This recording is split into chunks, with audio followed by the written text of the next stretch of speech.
La plupart des gens savent que les pyramides ont été construites pour servir de tombeau aux pharaons, afin de leur assurer un voyage sans encombre vers l'au-delà. La grande pyramide de Gizeh, par exemple, a été construite pour le pharaon Khéops.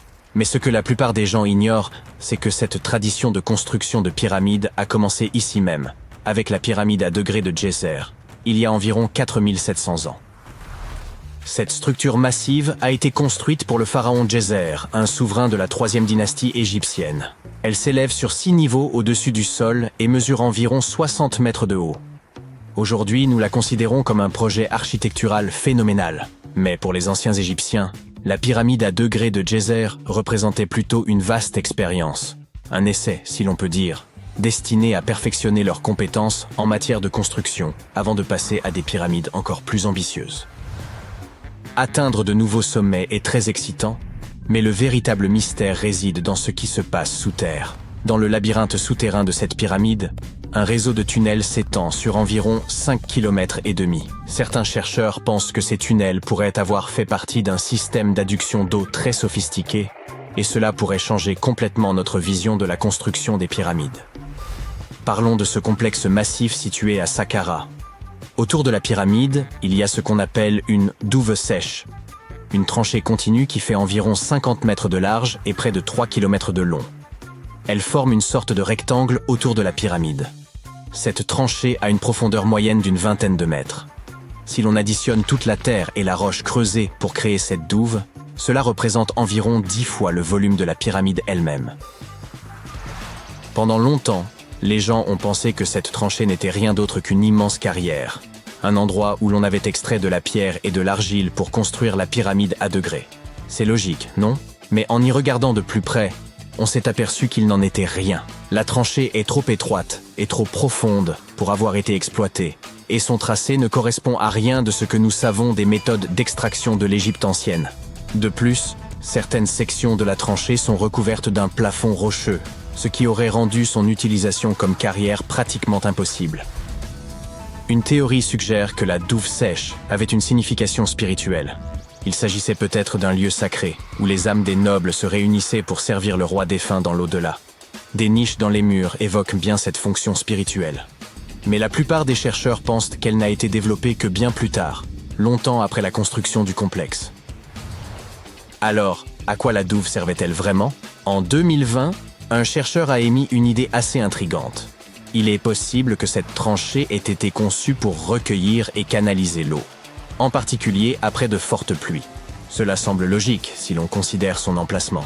La douve se trouve dans une zone qui aurait facilement pu être inondée par les eaux de ruissellement provenant des plaines voisines.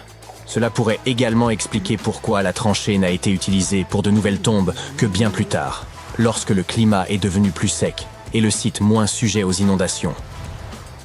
Mais l'histoire devient encore plus fascinante, car cette tranchée semble faire partie d'un système hydraulique plus vaste et plus élaboré à l'intérieur du complexe de Djéser. C'est comme si elle comportait plusieurs compartiments, soigneusement taillés dans la roche et reliés par des tunnels. Ces compartiments faisaient probablement partie d'un système de traitement de l'eau. L'eau s'écoulait d'un compartiment à l'autre, se purifiant au fur et à mesure qu'elle progressait. C'est ici que les choses commencent à se rattacher à la pyramide elle-même. Le complexe de Djéser comporte une série de puits souterrains, et certains chercheurs pensent que l'eau de la douve a pu être utilisée pour alimenter un système d'ascenseur hydraulique. Cet ascenseur hydraulique géant aurait alors servi à soulever les lourdes pierres nécessaires à la construction de la pyramide. Il fonctionnait comme un volcan, mais au lieu de lave, c'est de l'eau qui soulevait les blocs de pierre.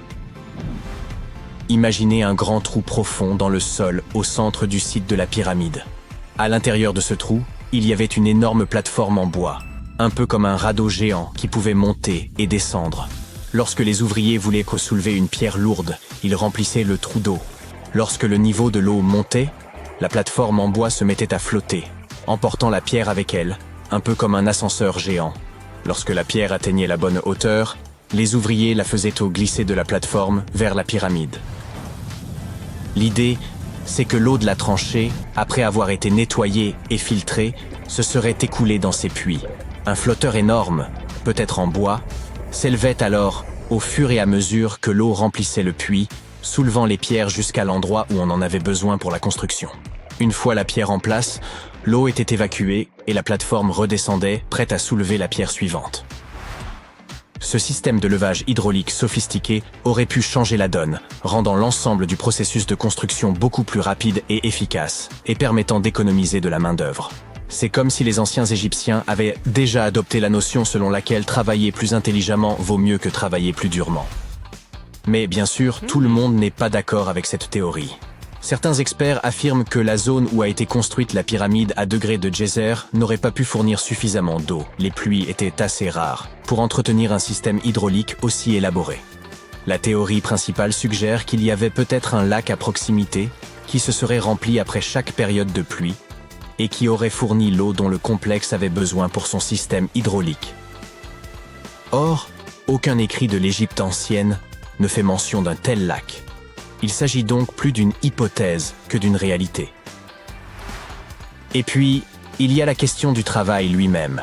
Vous vous souvenez que j'ai dit que cette méthode aurait pu permettre aux anciens bâtisseurs d'élever des pierres avec beaucoup moins d'efforts?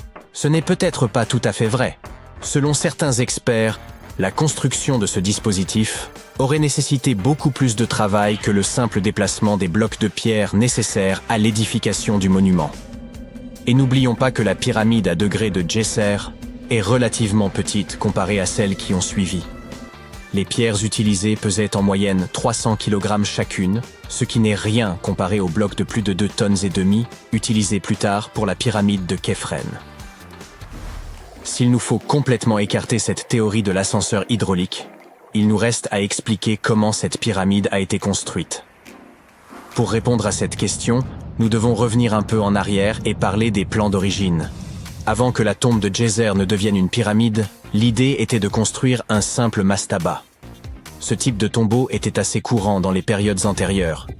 Une structure rectangulaire à toit plat avec des côtés inclinés. Mais une fois le mastaba original terminé, ils auraient décidé de l'agrandir un peu en ajoutant quelques couches supplémentaires. Ils auraient ensuite ajouté d'autres couches jusqu'à ce que la construction atteigne 6 niveaux distincts, chacun plus petit que le précédent. Et ils auraient probablement fait tout cela en soulevant ces lourdes pierres à l'aide de passerelles, et non d'un ascenseur hydraulique. Nous ignorons encore beaucoup de choses sur la pyramide à degré de Djéser. Des recherches supplémentaires sont certainement nécessaires pour comprendre comment ce système fonctionnait, ou s'il a même existé. Mais l'idée d'utiliser de l'eau pour construire une pyramide apporte une nouvelle dimension à notre compréhension de l'ingénierie de l'Égypte ancienne.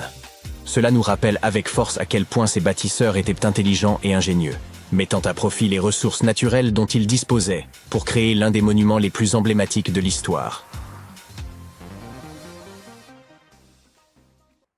Un fragment de côte de baleine a récemment été découvert dans une mine de Caroline du Nord. Cela pourrait sembler anecdotique. Pourquoi une baleine ne pourrait-elle pas être un mineur de fond, après tout? Cependant, ce morceau fournit aux scientifiques une opportunité rare d'étudier les interactions entre des requins préhistoriques et des baleines datant de 3 à 4 millions d'années. Ce fragment de côte présente 3 marques de dents, révélant que cette baleine a été mordue par un animal possédant des mâchoires extrêmement puissantes. D'après l'espacement des marques, qui atteint près de 6,3 cm, il est possible qu'il s'agisse d'un requin à grandes dents, tel que le mégalodon, ou d'une autre espèce de requin ayant vécu à cette époque. La courbure de la mâchoire du requin indique que l'animal était relativement petit, avec une taille estimée entre 4 et 6 mètres. Quant à la baleine, elle semble avoir été l'ancêtre d'une baleine bleue ou à bosse. Les chercheurs sont stupéfaits. Il est rare de trouver des traces d'interaction et de comportement animal aussi bien préservés sous forme fossile. Après avoir analysé l'échantillon, ils ont conclu que ce requin avait dû repartir avec une bouchée conséquente, mais que la baleine avait survécu, car la majeure partie du fragment fossile était recouverte d'os métaplastiques. Cette matière osseuse se forme rapidement en réponse à une infection localisée. Il n'est pas particulièrement robuste et est ultérieurement remodelé par le corps en tissu osseux compact, un processus qui prend du temps. La présence de cet os indique que la guérison était incomplète, et la baleine est décédée 2 à 6 semaines après cette rencontre malheureuse. Toutefois, il est également possible que sa mort ne soit pas directement liée à l'infection et à la blessure. Seuls quelques fossiles témoignent de telles interactions entre animaux anciens. On retrouve souvent des marques de morsures sur les fossiles, indiquant où l'animal est décédé et où sa carcasse a été dévorée. Mais ce vestige est l'un des rares à illustrer non seulement une blessure infligée par un autre animal, mais aussi à démontrer que la proie a survécu. Tous les fossiles suscitent l'enthousiasme des paléontologues. Et oui, ces gens devraient peut-être sortir de chez eux plus souvent. Mais certains fossiles peuvent sembler terrifiants aux yeux du grand public. Prenez par exemple cette image montrant des bras tentaculaires et des têtes octogonales. Lors de sa première apparition dans les médias, de nombreux internautes ont avancé qu'il s'agissait d'un organisme ancien, venu de l'espace. D'autres ont estimé que toute l'histoire n'était qu'une imposture. Pourtant, l'image est aussi authentique que le fossile. Ce fossile est connu sous le nom de plaque de mortalité, une représentation fossilisée d'un événement d'extinction massive touchant une ou plusieurs espèces. En réalité, ce fossile renferme plus d'une douzaine de spécimens d'un type d'organisme marin appelé crinoïdes. Contrairement à leur apparence, les crinoïdes n'étaient pas des plantes mais des animaux marins. Cette espèce particulière vivait profondément sous l'eau, sur le fond océanique. Les crinoïdes étaient apparentés aux étoiles de mer, aux oursins et aux ophiures. Ces créatures pouvaient s'ancrer au fond marin grâce à des tiges composées de disques flexibles et poreux, reliés par des tissus mous. Ces tiges étaient creuses et abritaient le système nerveux de l'animal. Les crinoïdes absorbèrent l'oxygène par le biais de pieds tubulaires à parois fines. Généralement, ces animaux mesuraient plus de 20 cm de long et possédaient 5 bras ornés de structures semblables à des tentacules plumeux. Ils se nourrissaient de plancton et de matière organique à la dérive. Bien que ces découvertes fossiles soient tout à fait fascinantes, peu de créatures dont nous avons les fossiles ont autant intrigué les scientifiques que le monstre de Tully. Cette étrange créature marine présentait un museau denté ressemblant à une trompe et des yeux écartés le long d'une tige rigide. Mais le plus étrange, c'est qu'il demeure impossible à classer. Depuis la découverte du monstre en 1966, les chercheurs ont envisagé diverses hypothèses concernant son identité, telles que des vers segmentés, des limaces nageuses ou des créatures primitives ressemblant à des anguilles. Plus récemment, certains ont tenté de le relier à des espèces de poissons dépourvus de mâchoires et dotés d'une structure semblable à une colonne vertébrale. Une équipe de scientifiques japonais a utilisé des scanners laser haute résolution pour analyser en 3 dimensions l'anatomie des fossiles du monstre de Tully. Ils en ont conclu que ce fossile énigmatique pourrait finalement être celui d'un invertébré. Toutefois, l'identité véritable de cette créature est toujours indéterminée. Dans les années 1950, un chasseur de fossiles amateur nommé Francis Tully découvrit l'empreinte étrange d'un organisme en forme de torpille, avec une immense nageoire caudale dans les gisements fossilifères de Mason Creek, en Illinois. N'ayant jamais observé de créature semblable, Tully rapporta sa découverte au Musée Field d'histoire naturelle de Chicago. Les paléontologues de l'institution furent également déconcertés. Depuis lors, les scientifiques n'ont toujours pas réussi à situer cette créature sur l'arbre phylogénétique. En 1741, l'explorateur et capitaine Vitus Jonasson Bering dirigea une expédition visant à cartographier la côte de l'Alaska. Le navire sur lequel il se trouvait fit naufrage sur ce qui est devenu l'île de Bering. La moitié de l'équipage survécut grâce à la découverte d'une énorme vache de mer, ou Hydrodamalis gigas. Avec la viande de ces animaux pour leur donner des forces, les marins parvinrent à construire un petit radeau à partir des débris et à rentrer chez eux. Au cours du voyage de retour, un scientifique au sein de l'équipage consacra son temps à documenter les animaux et les plantes découverts. La vache de mer était particulièrement remarquable car sans elle, l'équipage n'aurait pas survécu. Ces animaux mesuraient plus de 8 mètres de long et pesaient environ 10 tonnes. Toutes les vaches de mer appartenaient à l'ordre des Sirenia, des mammifères marins plus proches des éléphants que des vaches. Le savant les décrivit comme ayant la peau noire, une petite tête et des membres antérieurs trapus. Ces vaches de mer flottaient à la surface de l'eau en se nourrissant d'algues. Une fois l'existence de ces animaux rendue publique, les expéditions de traite de fourrure ont commencé à exploiter ce dépôt très pratique en route. Les vaches de mer, étant très dociles et faciles à chasser, ont été exterminées à peine 27 ans après que le scientifique en a eu parlé. Cependant, ce n'est pas la partie la plus triste. Les archives fossiles révèlent une histoire beaucoup plus sombre. Des fossiles ont ainsi été retrouvés à travers le monde, du Japon jusqu'au Mexique. Cela indique que ces animaux prospéraient autrefois dans les vastes champs de varech qui entouraient l'ensemble du bassin Pacifique Nord. La population réduite découverte par l'expédition constituait probablement les derniers vestiges d'une population beaucoup plus grande et en bien meilleure santé. Il est fort probable que la chasse pratiquée par les populations aborigènes avait déjà réduit le nombre de ces animaux à un niveau proche de l'extinction. Le coup fatal aura été porté par les chasseurs occidentaux. Aujourd'hui, les proches parents encore vivants de ces anciennes vaches de mer sont rarement chassés, mais ils sont eux-mêmes menacés d'extinction. Pour certains, ce fossile étonnant peut paraître quelque peu troublant. Les numulites sont les fossiles d'animaux dont le nom signifie « petite pièce » en latin. Ces créatures vivaient et prospéraient dans une mer chaude et peu profonde, qui recouvrait une partie de l'Égypte il y a environ 40 millions d'années. Le nom « numulites » laisse entendre que les plus grands spécimens étaient particulièrement prisés à travers l'histoire. Et dans le folklore égyptien, ils sont même surnommés « la monnaie des anges ». Ces créatures possèdent une structure simple et unicellulaire, qui contraste avec leur squelette extrêmement complexe. Observez cette série de spirales superposées. Chaque spirale est divisée en d'innombrables chambres minuscules, et les numulites peuvent atteindre jusqu'à 10 cm de diamètre.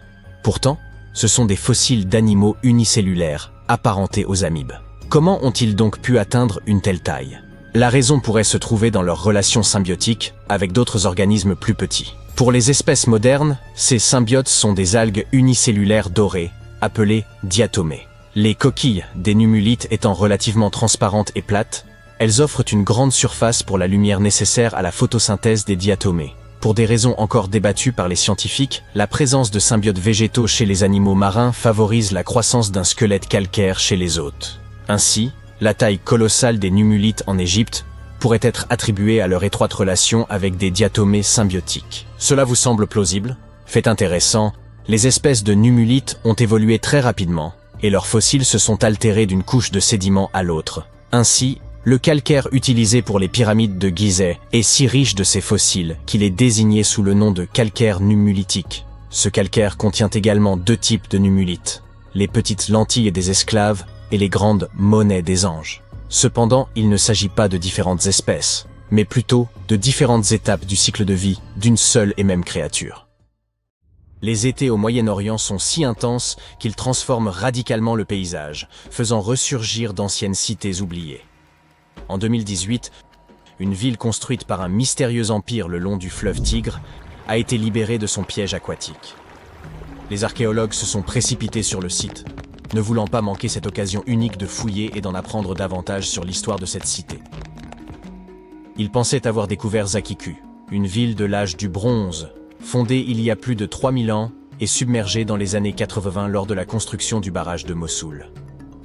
Autrefois un centre caravanier prospère du royaume Mitanni, elle disposait d'eau en relative abondance, une ressource rare dans la région, garantissant ainsi son succès.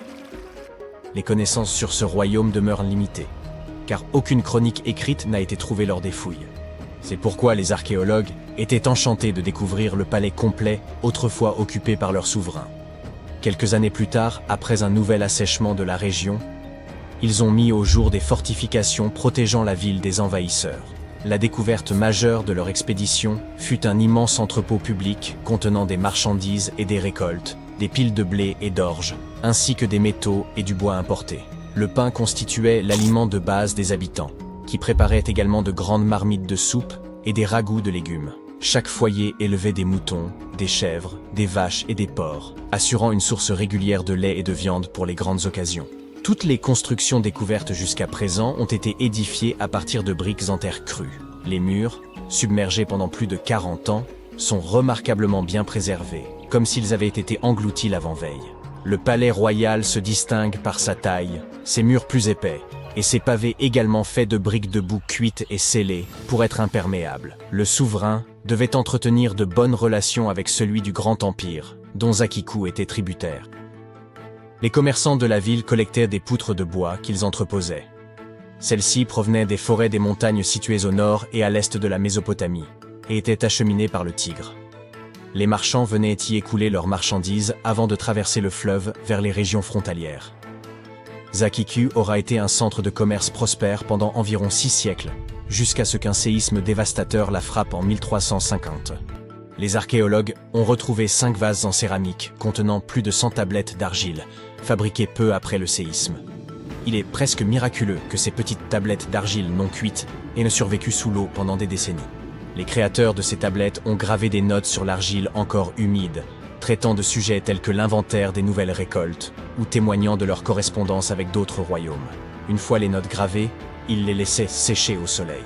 Les scribes devaient également apprendre de nouvelles langues afin que les messages puissent être compris par des personnes étrangères à la cité. Les chercheurs pensent que les tablettes découvertes faisaient partie d'une archive privée. Ils espèrent pouvoir déchiffrer ces textes afin d'approfondir leurs connaissances sur l'histoire de Zakiku et de son royaume après ce séisme dévastateur.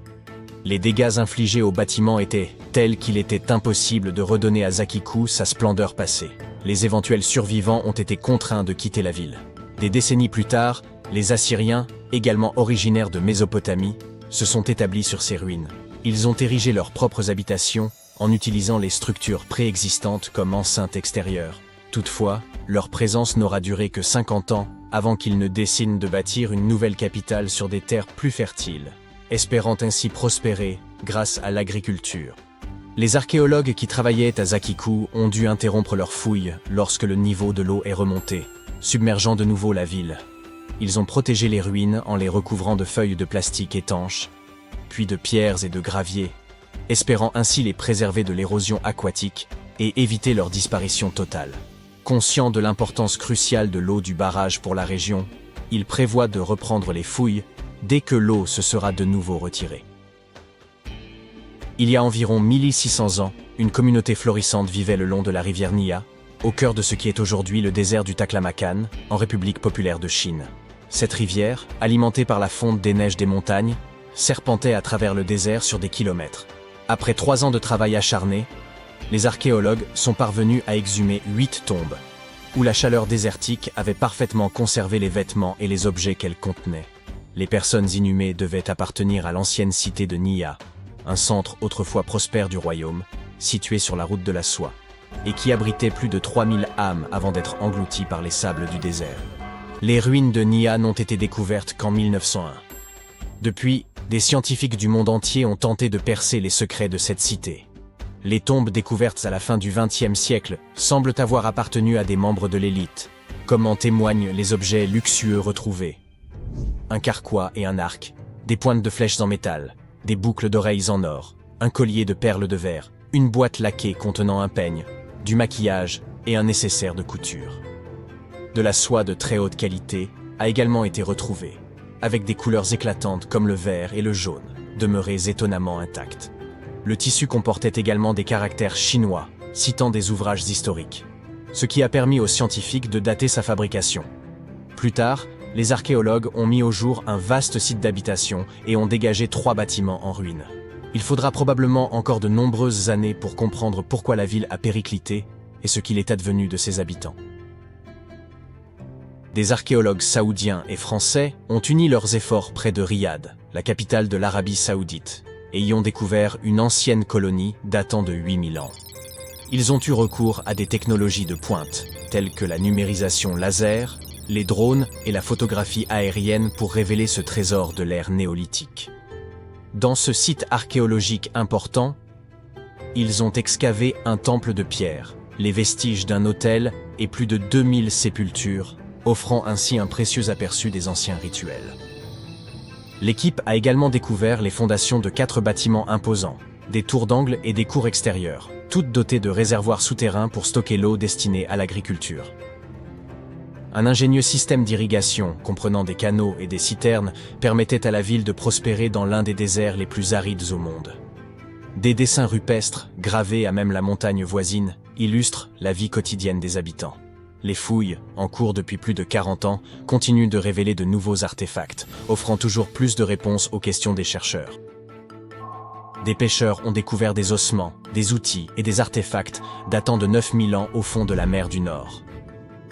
Des archéologues et des paléontologues britanniques et néerlandais se sont précipités pour examiner ces découvertes, espérant y découvrir des traces du Doggerland submergé. Ils n'ont pas été déçus et ont même découvert des empreintes parfaites laissées par les hommes du Mésolithique. Il y a 12 000 ans, lors de la dernière grande période glaciaire, les îles britanniques n'étaient mais pas du tout des îles.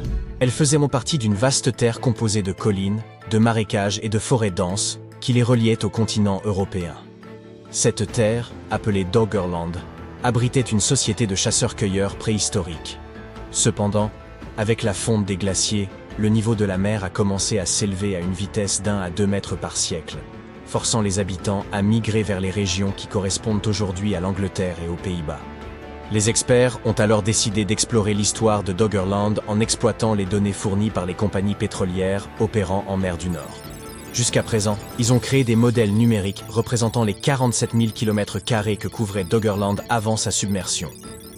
Ils doivent encore analyser des échantillons d'anciens insectes et de plantes préhistoriques ainsi que l'ADN des animaux retrouvés pour obtenir une image complète de cette région disparue. Vous êtes égaré au plus profond des jungles de la péninsule du Yucatan, au Mexique. Des sons mystérieux résonnent autour de vous, et pour couronner le tout, le crépuscule s'installe peu à peu. Bientôt, vous vous retrouverez seul en plein cœur d'une forêt tropicale inexplorée. Il faut bien admettre qu'entreprendre la quête d'Eldorado en solitaire n'était pas l'idée la plus brillante. Vous continuez d'avancer aussi rapidement que possible, lorsque soudain... Attendez, que distinguez-vous là-bas? Ça ressemble à d'imposants escaliers de pierre. Tout cela n'a rien de naturel. Alors vous saisissez votre appareil pour le prendre en photo. Peut-être n'avez-vous pas déniché l'or, mais vous avez peut-être mis au jour une découverte inestimable. Félicitations, vous venez de découvrir Okomtun, une cité maya oubliée depuis des siècles. Dissimulée à une 60aine de kilomètres au cœur de la jungle, son nom se traduit littéralement par « colonne de pierre ». La pierre devait être prisée à l'époque, car ces bâtisseurs l'ont abondamment employée pour ériger leurs pyramides, leurs habitations et même leurs terrains de jeux de balles. Si vous pensiez que les Européens détenaient l'exclusivité du ballon rond, détrompez-vous. Les Mayas étaient de fervents amateurs de ces jeux, qu'ils pratiquaient pour le plaisir et la compétition. Okomtun s'inscrit dans une série d'autres cités mayas autrefois perdues, qui sont désormais redécouvertes grâce aux avancées technologiques actuelles. Nous aborderons les autres dans un moment. La caractéristique la plus étonnante de celle-ci est sans doute son emplacement au milieu de zones marécageuses, ce qui explique pourquoi elle fut construite sur un terrain surélevé. Cette ville, d'une envergure monumentale, s'étendait sur plus de 50 hectares, soit l'équivalent de 90 terrains de football juxtaposés. Les chercheurs ont mis au jour des indices révélant qu'Okomtun comptait des pyramides pouvant atteindre 15 mètres de hauteur et qu'elle fut probablement un centre social majeur entre 250 et 1000 après Jésus-Christ. Il s'agit assurément d'un bouleversement majeur. Toutefois, l'exploration des cités mayas disparues remonte déjà au XIXe siècle. Les technologies modernes, telles que l'imagerie LIDAR, permettent aujourd'hui aux archéologues de scruter les forêts denses sans être entravés par la végétation. Cela signifie qu'il n'est plus nécessaire de s'aventurer dans la jungle tropicale au risque de se perdre, comme vous l'avez fait au début de cette vidéo. Le LIDAR fonctionne un peu comme une radiographie. Il projette des faisceaux laser qui détectent les traces de ruines ou de constructions anciennes. D'après Sarah Parcak, une archéologue spécialisée en télédétection spatiale, les images satellitaires ont joué un rôle crucial dans la découverte d'anciennes villes en Amérique du Sud, en Égypte et ailleurs. Elle consacre d'ailleurs la majeure partie de ses journées à analyser minutieusement ces images pour repérer d'éventuelles traces de cités anciennes. Selon elle, les ruines sont souvent enfouies sous la végétation, la terre ou le sable, rendant leur identification particulièrement complexe. Cependant, grâce à ces outils remarquables, les chercheurs ont également découvert d'anciennes chaussées mayas qui parcouraient les anciens territoires de cette civilisation. Admirez donc ces anciens passages. Nous sommes davantage habitués à voir de telles ruines dans des pays du vieux continent. Mais imaginez des routes de 40 mètres de large, blanchies à la chaux, pour guider les voyageurs dans l'obscurité. Les scientifiques ont récemment mis au jour un réseau de plus de 170 km de ces voies qu'ils estiment antérieures aux premières routes mayas officiellement répertoriées jusqu'à présent. Ces routes, qui traversaient mais parfois des terrains marécageux et étaient même surélevées par endroits, sont aujourd'hui qualifiées de premières super-autoroutes du monde. Bien qu'aucun indice de traction animale n'ait été retrouvé, il est probable que les Mayas les aient utilisés pour se déplacer au sein d'un réseau, pouvant compter jusqu'à 964 peuplements. Construites sous la forme d'une vaste toile d'araignée, ces chaussées, d'après les informations recueillies par les archéologues, servaient à former un système étendu d'échanges économiques et sociaux entre les différentes cités. Cette découverte remet complètement en question l'idée selon laquelle la période préclassique maya, qui remonte à 2000 ans avant notre ère, se limitait à de petits villages tribaux. Imaginez l'ampleur des ressources humaines et l'expertise en ingénierie qu'il a fallu mobiliser pour ériger ces immenses voies blanches. Les archéologues pensent que la construction de ces voies suivait un processus similaire à celui utilisé pour les pyramides, un amalgame de boue et de pierres de carrière, complété par plusieurs couches de calcaire pour leur donner cette teinte éclatante. Assez impressionnant, n'est-ce pas? Prenons cependant un peu de recul pour mieux comprendre le contexte. Les Mayas représentèrent l'une des plus vastes civilisations précolombiennes des Amériques. Jusqu'à présent, les spécialistes estimaient qu'à son apogée, la civilisation maya comprenait plus de 40 cités, regroupant des millions d'habitants. C'est une population considérable. Leur empire s'étendait de la péninsule mexicaine du Yucatan jusqu'au Guatemala et au Belize, avec une économie fondée principalement sur l'agriculture. Toutefois, la péninsule présentait un environnement particulièrement hostile pour la culture. Les Mayas ont donc dû concevoir des systèmes d'irrigation sophistiqués dans la plupart de leurs cités. Outre la construction de pyramides, de bâtiments cérémoniels et de places, ils ont aussi développé un système astronomique à nul autre pareil. Grâce aux anciennes technologies dont ils disposaient, ils étaient en mesure de prédire avec précision la position de planètes comme Vénus et Mars, ainsi que les dates exactes des éclipses. Si vous n'avez jamais vu d'exemple de cité maya ancienne, voici Tikal.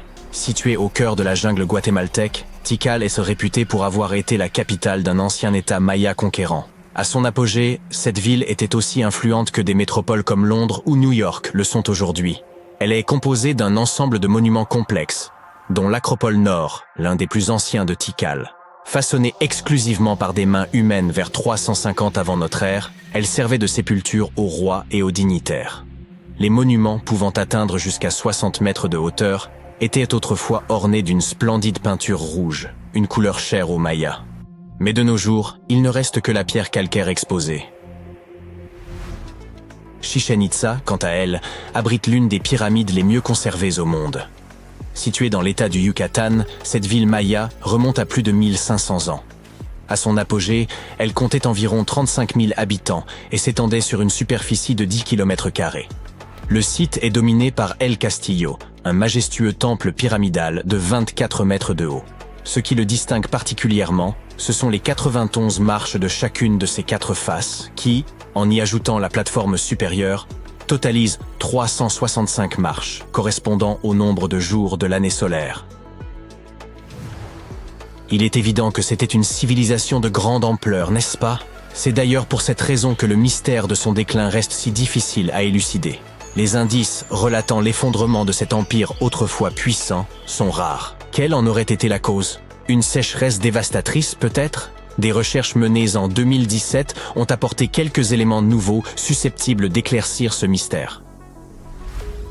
À partir des données recueillies sur le site de Ceibal, au sud-ouest de Tikal, les chercheurs ont examiné les résultats des analyses de radiocarbone, ainsi que les découvertes issues des fouilles archéologiques et des céramiques, pour obtenir de nouvelles informations sur le déclin inattendu de cette grande civilisation.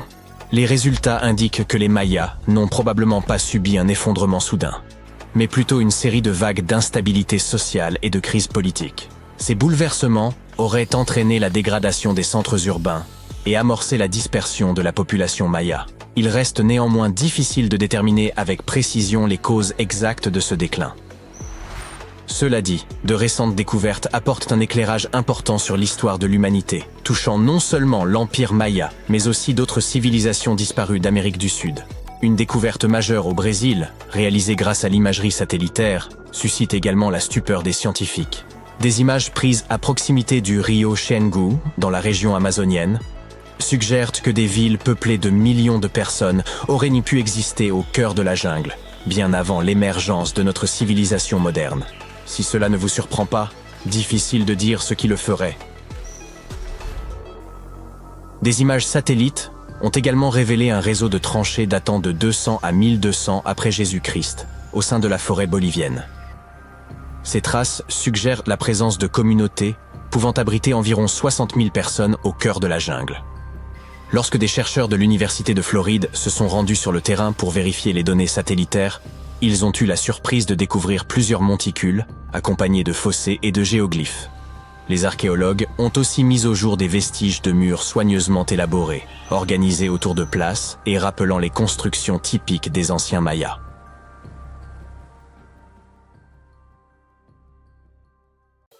Des spécialistes ont mis au jour le plus ancien village lacustre jamais découvert en Europe, caché sous les eaux du lac Doride, entre l'Albanie et la Macédoine du Nord. Ce lac, quant à lui, est également d'une ancienneté remarquable. On le considère comme l'un des plus anciens au monde. Avant cette découverte, un village situé dans les Alpes italiennes détenait le record avec environ 7000 ans d'existence. Cependant, des analyses par datation au radiocarbone révèlent que le village submergé du lac Doride a été édifié entre 6000 et 5080 ans avant notre ère, le rendant ainsi 1000 ans plus vieux que tout autre village en Europe. Ce village néolithique, qui abritait de 2 à 500 habitants, constitue l'une des toutes premières communautés humaines sédentaires connues. Cette découverte ne serait pas aussi fascinante sans le mystère qui l'entoure. Les habitants avaient érigé une forteresse de piquets de bois tout autour de leur village, vraisemblablement pour se protéger. Mais de quoi? Ce danger reste mystérieux. Les villageois ont pris soin de construire leurs habitations sur pilotis au-dessus du lac, en les entourant de ces défenses de bois. Pourquoi ces précautions élaborées? C'est précisément la question à laquelle les archéologues tentent de répondre. Existe-t-il d'autres implantations inhabituelles? Absolument. Prenez par exemple Göbekli Tepe.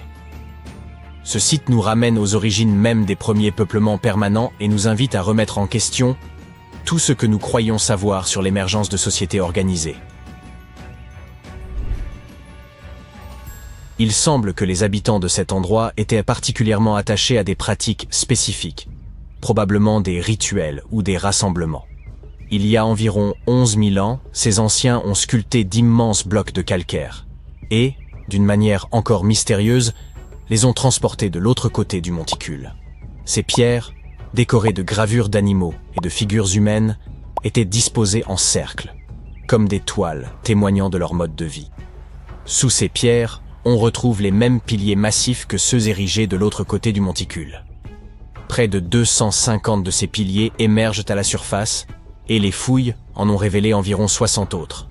Ces éléments sont autant de messages venus du passé, nous livrant des indices sur la vie et les activités des personnes ayant habité ces lieux. Ces découvertes bouleversent les chronologies et les interprétations classiques des premières sociétés humaines. Bien que Göbekli Tepe soit devenu une destination prisée des touristes, un autre site à proximité, Karahan Tepe, reste moins connu, mais tout aussi remarquable. Ces deux sites défendent l'idée selon laquelle l'élevage aurait conduit à la sédentarisation. Il semblerait plutôt que les populations se soient d'abord établies en un lieu fixe, avant d'entamer la domestication animale. Ils remettent également en question l'hypothèse traditionnelle selon laquelle les sociétés organisées auraient émergé à la suite de l'agriculture. Ces sites anciens laissent entendre que des communautés structurées existaient avant même le développement agricole, et qu'elles pratiquaient sans doute des rituels cultuels ou communautaires. Ces structures suggèrent des fonctions complexes et polyvalentes plutôt que simplement religieuses. Les gens se rassemblaient dans ces lieux pour discuter et raconter des histoires, favorisant une identité collective. Ces bâtiments pourraient marquer les débuts d'une communauté cohésive, montrant l'émergence de hiérarchies horizontales et de partage des connaissances. Partons maintenant de l'autre côté du globe. Au Mexique, des pyramides méconnues, âgées d'environ 1500 ans, méritent qu'on s'y attarde. Ces édifices ont défié les siècles grâce à un ingrédient unique provenant du figuier de Barbarie. Ce cactus a permis aux bâtisseurs indigènes de concevoir ces merveilles architecturales du monde antique. Ces pyramides de roches volcaniques grises s'élèvent comme une chaîne de montagnes miniatures. En nous approchant, on distingue les marches parfaitement gravées dans la roche dure, formant un escalier monumental sur la plus haute pyramide. Deux autres structures, appelées la Maison du Vent et la Maison de la Nuit la plus longue, illustrent également cette maîtrise. Selon la légende, ces structures abritaient des trésors. Ce n'est pourtant qu'au début des années 2000, avec les fouilles entreprises par des archéologues mexicains, que leurs secrets ont commencé à être dévoilés. La Maison des 13 cieux, édifiée autour de 540 avant notre ère, servait à marquer le passage du temps. À une époque où les horloges et les calendriers n'existaient pas, les anciens se référaient aux astres pour repérer les dates importantes. Cette pyramide agissait comme un calendrier cosmique. Ses angles étaient alignés avec les solstices et les dates essentielles pour les semailles et les récoltes. Aujourd'hui encore, en montant ces marches, le soleil s'aligne parfaitement avec un coin spécifique de la pyramide. Mais ces édifices ne se contentaient pas de suivre le cours du temps. Les archéologues Quiroz et Zepeda cherchent à en percer les mystères. Parmi les artefacts découverts, ils ont constaté que les anciens bâtisseurs utilisaient une substance adhésive provenant des feuilles du figuier de Barbarie pour solidifier leur construction, une technique encore employée par certains peuples autochtones. Les révélations se succèdent. La maison des 13 cieux a même livré un squelette, plus ancien que la pyramide elle-même, d'environ un millénaire. Ce détail indique que les anciens ont transporté ce corps pendant près de 950 ans, ajoutant ainsi un autre mystère à ce site fascinant. Prochaine étape, la Duna de Bologna, une dune espagnole recelant des ruines romaines enfouies. Située aux confins de l'Europe, face à l'Afrique du Nord, cette formation sablonneuse dépasse les 30 mètres de hauteur et 200 mètres de largeur. Sous l'effet des vents, la dune se déplace, dévoilant progressivement des fragments d'histoire profondément enfouis. Avec le changement climatique, ces vents s'intensifient, accélérant la migration de la dune et révélant des traces des anciens habitants de cette région. Les archéologues, en fouillant cette zone, ont mis au jour d'antiques sépultures. Imaginez parcourir ce dédale de sable pour tomber sur ces tombes chargées d'histoire. Le sable, tel un gardien, a protégé des ossements, des bijoux et des pointes de flèches. Mais ce n'est pas tout. À proximité se trouve un site archéologique du IIe siècle avant notre ère, datant de l'époque où les Romains s'y étaient établis. Ils y avaient bâti une ville complète, avec des thermes, un théâtre et un temple, le tout érigé sur les vestiges d'un ancien établissement phénicien. Il y a bien longtemps, un tremblement de terre a contraint les habitants à abandonner la ville, qui est restée ensevelie sous le sable pendant des siècles. Aujourd'hui, historiens et archéologues espèrent que ce paysage en perpétuel mouvement révélera encore d'autres secrets. Souhaitons que cette capsule temporelle de sable soit préservée et continue à transmettre ses histoires aux générations futures. Au Pérou, des archéologues étudient le passage du Condor, un couloir secret vieux de 3000 ans. Curieux? Ce passage a été mis au jour à Chavin de Huántar, une ancienne cité où vivait le peuple Chavin. Située à environ 300 km de Lima, la capitale péruvienne. Le peuple Chavin était réputé pour son talent artistique. Fascinés par les oiseaux et les félins, ils intégraient souvent ces motifs dans leurs œuvres.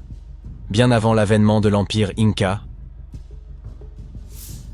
ils figuraient parmi les premières sociétés sédentaires des hauts plateaux andins, cultivant ces terres 2 millénaires avant l'apparition des Incas.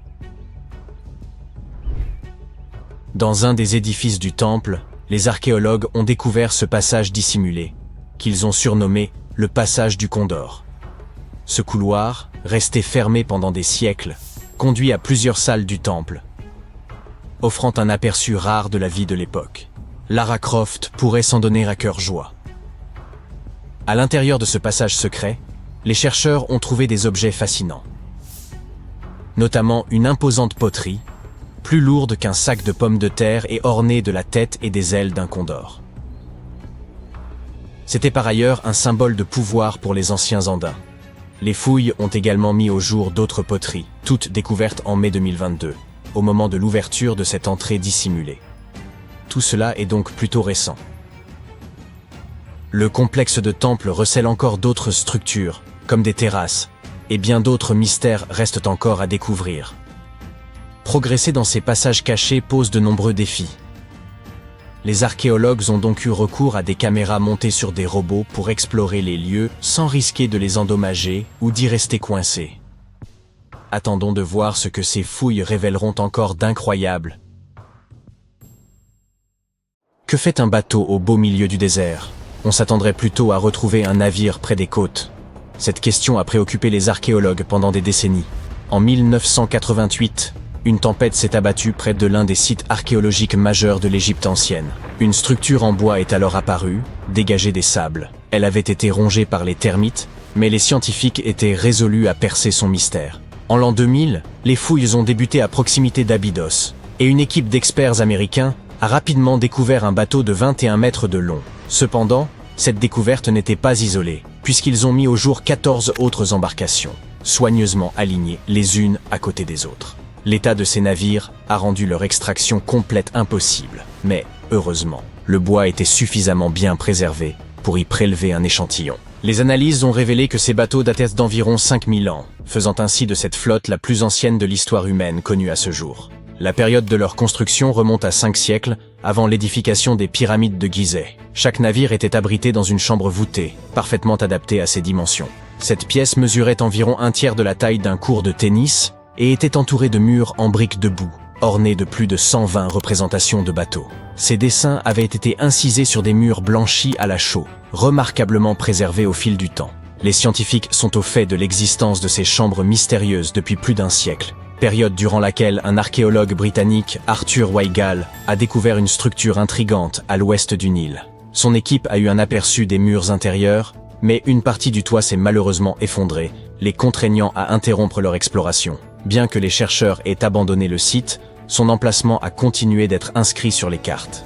La position des bateaux a d'abord amené les scientifiques à penser qu'ils se trouvaient sur une rive du Nil. Cependant, cette théorie présentait une faille. Actuellement, le fleuve s'écoule à près de 11 km à l'ouest d'Abydos. Des recherches supplémentaires sur le terrain environnant ont révélé que le Nil n'avait pas changé de cours au fil de l'histoire.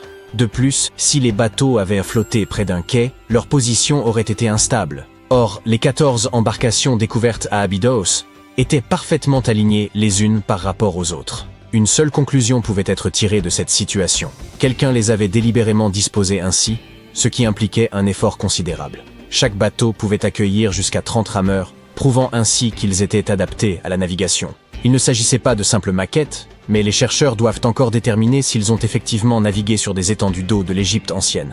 Cela n'enlève rien à l'importance de cette découverte. Auparavant, les archéologues n'avaient mis au jour que des modèles réduits. Dans le tombeau de Toutankhamon, par exemple, on dénombre 35 maquettes de bateaux.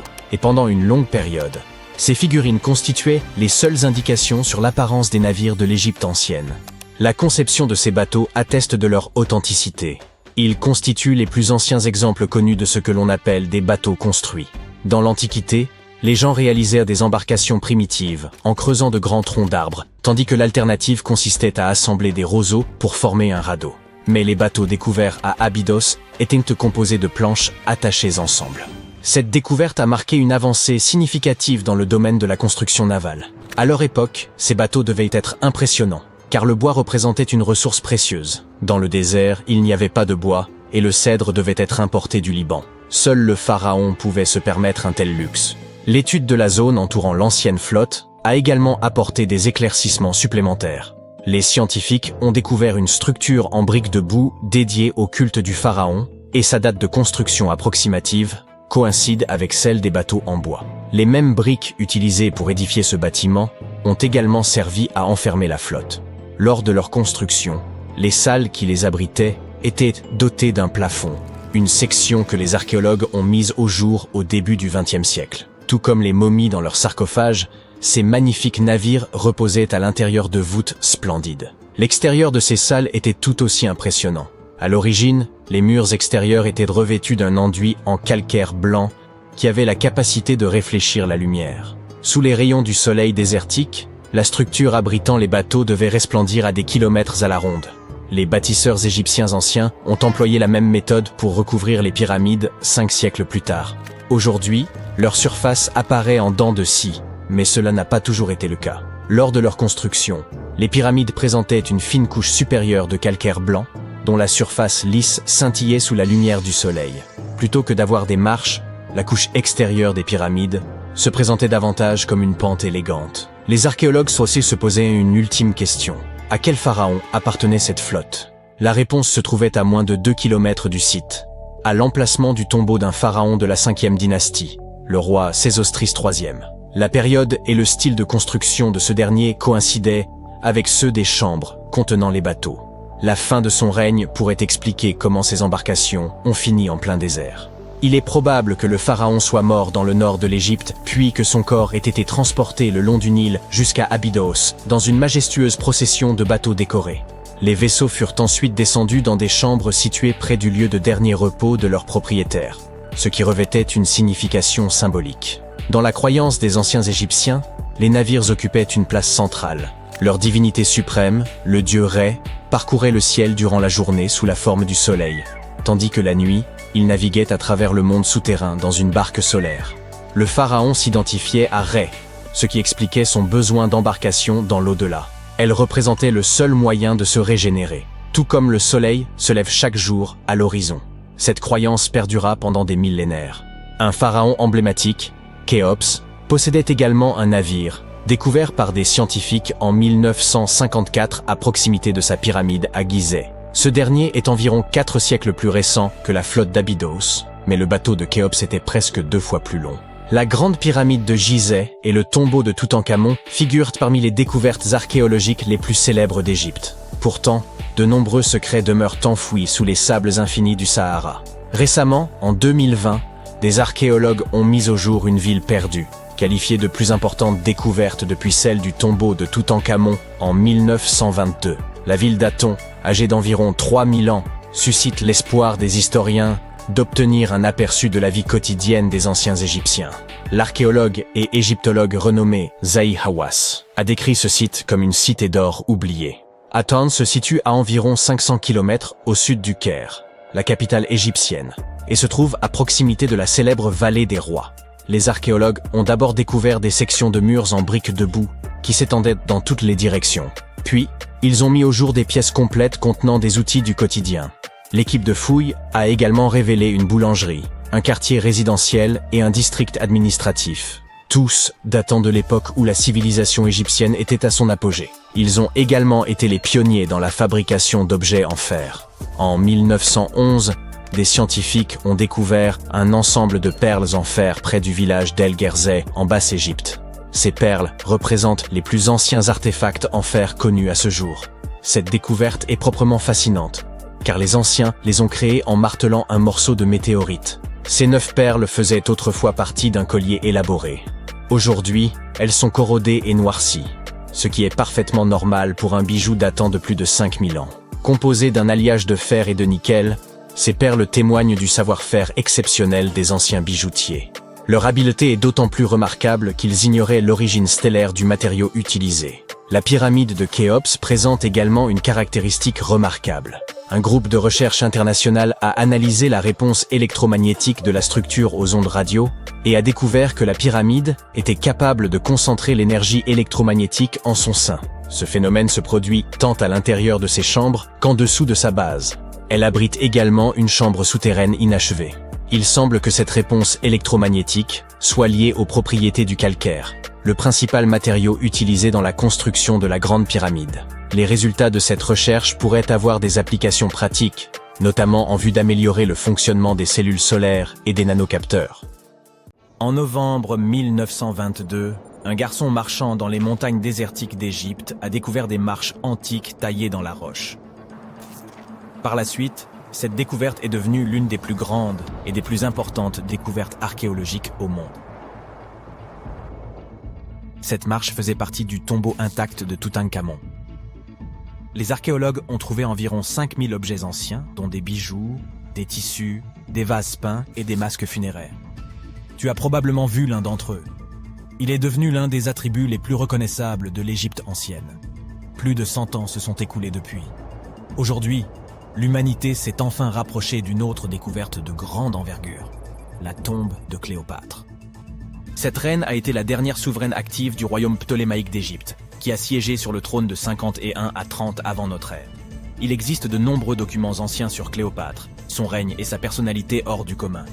Mais jusqu'à présent, personne n'avait découvert les secrets de son décès et de son lieu de sépulture.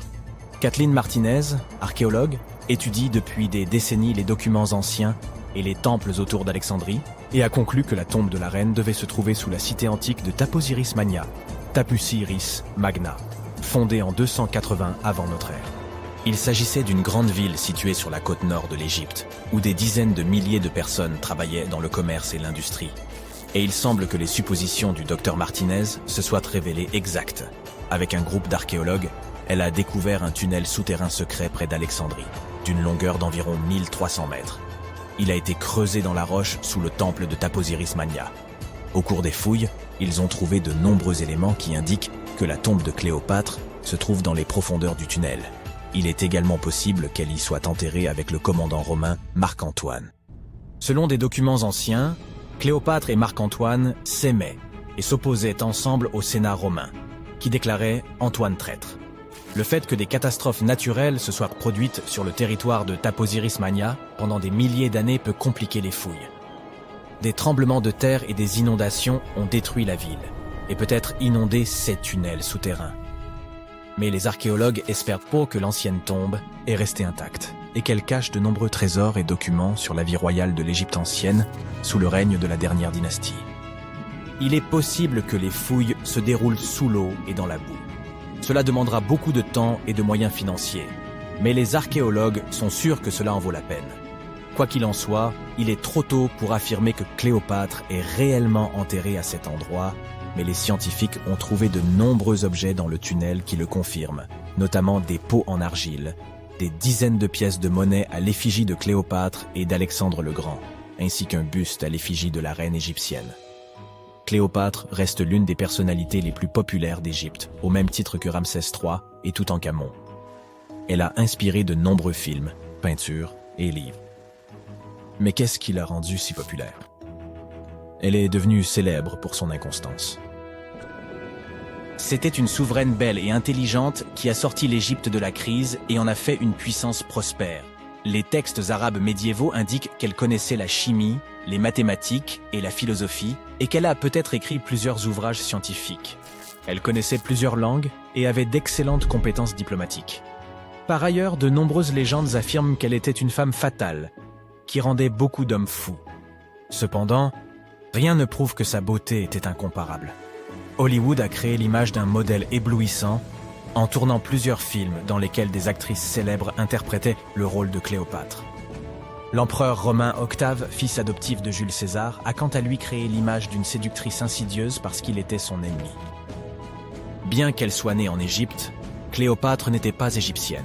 Ses ancêtres étaient des Grecs, dont l'un des généraux d'Alexandre le Grand. Cependant, le peuple égyptien l'aimait. Elle a appris la langue et a été très sensible aux traditions de ce pays. Elle connaissait bien l'histoire, la mentalité et les coutumes de l'Égypte ancienne. Elle a relevé le niveau de l'économie égyptienne et renforcé le statut de l'Égypte en tant que puissance mondiale. Tout cela a été rendu possible en grande partie grâce à sa ruse et à sa force de persuasion. Elle aimait les représentations théâtrales et les fêtes somptueuses. Elle savait comment surprendre les gens et se donner en spectacle. Mais derrière l'image extérieure d'une amatrice de luxe se cachait une souveraine intelligente et calculatrice. L'Égypte ancienne était un pays riche et luxueux, et Cléopâtre a tout fait pour accroître sa richesse et renforcer sa position sur la scène internationale. Par exemple, une fois, elle était en conflit avec son frère Ptolémée XIII. Sachant qu'elle ne pourra pas lui résister, la reine a décidé d'attirer Jules César à ses côtés. L'empereur romain est arrivé à Alexandrie, où Cléopâtre voulait le rencontrer. Mais Ptolémée a eu vent de ses projets et a voulu l'empêcher de se rendre auprès de César. Au lieu d'une arrivée riche et bruyante, Cléopâtre décide de passer inaperçue. Elle s'enveloppe dans un tapis ou un sac de lin que les serviteurs de l'empereur transportent dans les appartements privés de César. Cléopâtre sort du tapis et impressionne l'empereur romain par sa beauté et sa détermination. Ils tombent amoureux l'un de l'autre et deviennent de proches alliés. Quelque temps plus tard, elle impressionne un autre Romain influent à des fins diplomatiques. Elle se rend à la rencontre de Marc-Antoine sur une barge dorée aux voiles pourpres et aux rames d'argent. Cléopâtre est habillée à l'image d'Aphrodite et est assise sous un magnifique dais. Zeus, serviteur, déguisé en Cupidon, souffle dans son éventail et brûle de l'encens. Mais Cléopâtre a créé un tel spectacle pour une raison bien précise. Elle savait qu'Antoine vénérait la mythologie grecque et se considérait comme l'incarnation de Dionysos. Cette femme l'impressionne tellement qu'il finit par l'épouser. Cléopâtre défend sa couronne, renforce son alliance avec Rome et donne 3 enfants à Antoine. En Égypte, ils organisent de grandes fêtes et jouissent de la richesse et du pouvoir. Cependant, la relation d'un haut fonctionnaire avec la reine égyptienne provoque un scandale à Rome. Comme Octave est le principal adversaire d'Antoine dans la lutte pour le pouvoir, il exploite la situation pour ternir la réputation de son concurrent. Il utilise la propagande pour faire de Cléopâtre une séductrice insidieuse aux yeux des citoyens romains. Il accuse Antoine d'avoir succombé à ses charmes. Le Sénat romain soutient Octave et déclare Cléopâtre ennemie. En 33 avant notre ère, Ce conflit atteint son apogée lorsque la marine d'Antoine affronte la flotte d'Octave. Ce dernier l'emporte et oblige son ennemi à fuir en Égypte avec Cléopâtre. Selon certaines sources, il se serait réfugié près d'Alexandrie. Poursuivi par les Romains, il se cache dans l'un des palais de Cléopâtre et trouva la mort. Certaines légendes racontent que Cléopâtre était experte en poison. Elle aurait provoqué la morsure d'un serpent venimeux, une vipère ou un cobra égyptien. Selon une autre légende, elle se serait piquée avec une aiguille empoisonnée. Une théorie veut que Cléopâtre ait toujours transporté une ampoule de poison dans sa brosse à cheveux. Lorsqu'elle était coincée, elle imbibait l'aiguille de ce poison et se piquait. Rien de tout cela n'est certain. Les scientifiques tentent toujours de découvrir la vérité.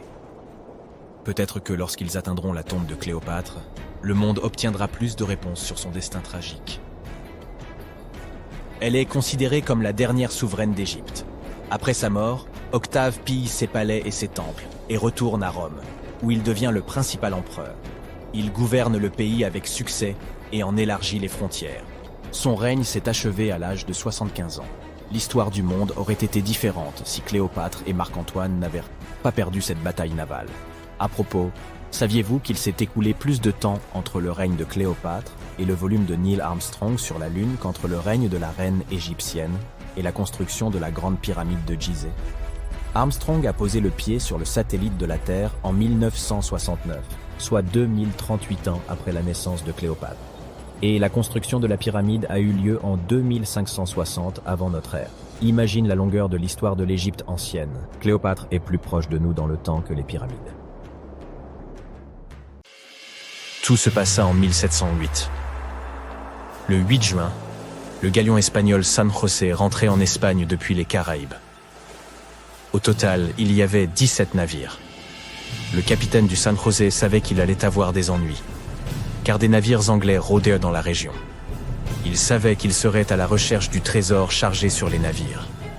La valeur du trésor venu du Nouveau Monde était si astronomique qu'il pouvait bouleverser le cours des événements en Europe. Pour être en sécurité, le galion espagnol devait atteindre Cartagena de Indias, là que se trouve aujourd'hui la Colombie. Malheureusement, un autre destin attendait le San José. Les 4 navires anglais apparurent. Le galion ne put leur échapper. Il n'avait d'autre choix que de faire demi-tour et de se battre. C'est alors que le chaos commença. Les drapeaux rouges indiquant que la bataille avait commencé. Les canons en action. L'odeur de la poudre. Personne ne sait exactement comment tout cela se termina. À la tombée de la nuit, il était difficile de voir clairement ce qui se passait. La seule chose qui est restée dans l'histoire est le naufrage du vaisseau amiral San José, puis le silence. Vaisseau amiral, le San José était un galion très important d'un point de vue stratégique. Il transportait une quantité incroyable de métaux précieux tels que de l'or et de l'argent, mais aussi des perles et des pierres précieuses telles que les émeraudes. Tout cela resta au fond de l'océan pendant les 3 siècles suivants. Mais comment ce trésor perdu se transforma-t-il en légende? Tout d'abord, les estimations financières du trésor avancées par les scientifiques choquèrent tout le monde. Le navire aurait transporté entre 7 et 12 millions de pesos. D'accord, ce n'est peut-être pas la fortune d'Elon Musk, mais aujourd'hui cela représente environ 10 milliards de dollars. Avec cet argent, vous pourriez vous offrir des jets privés, un parking de Lamborghini et même un joli manoir. Et encore, il vous resterait encore beaucoup d'argent. À l'instar des pièces trouvées sur le Titanic, on pourrait penser que tout cela a dû rouiller. Mais lorsqu'il s'agit d'or, les choses se passent différemment. Le Titanic ne transportait pas d'or, ou du moins pas beaucoup. Les bijoux qui se trouvaient sur le Titanic étaient des effets personnels. Or, ce qui est génial avec l'or, c'est qu'il ne réagit jamais avec l'oxygène. Cela signifie que l'or véritable ne rouille pas et ne ternit pas. Si votre collier en or devient un peu plus foncé, c'est le signe qu'il ne s'agit pas d'or pur, mais d'un alliage, ce qui est également intéressant, car vous pouvez facilement le nettoyer. Pour en revenir au trésor perdu de San José, les pièces d'or qui s'y trouvent, même plus de 300 ans plus tard, sont censées avoir le même aspect aujourd'hui que le jour où elles ont été frappées. Revenons maintenant à l'endroit où le navire est censé avoir coulé. Vous vous souvenez que je vous ai dit que le capitaine voulait se rendre au rivage où se trouve aujourd'hui la Colombie? Eh bien, Le 4 décembre 2015, le navire a effectivement été retrouvé dans les eaux de la Colombie. Comme pour beaucoup d'autres choses importantes aujourd'hui, le monde l'a appris par un tweet, envoyé par le président colombien de l'époque, Juan Manuel Santos. Cela fait des décennies que l'on cherchait le San José, et une fois qu'il a été retrouvé, sa popularité n'a fait que croître, et les mythes à son sujet se sont multipliés. L'une des légendes fut racontée par le Seigneur Santos lui-même. Après la découverte de l'épave, il accorda une brève interview à la radio. Le fait est que la découverte était plutôt inattendue.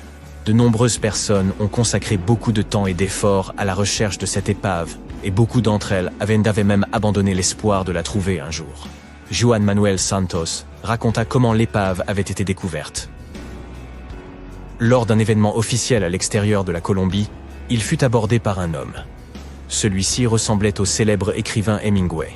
Il portait une barbe blanche et avait des cheveux blancs. La seule chose que voulait cet homme à l'allure d'Hemingway, c'était 2 minutes de temps de parole de Santos.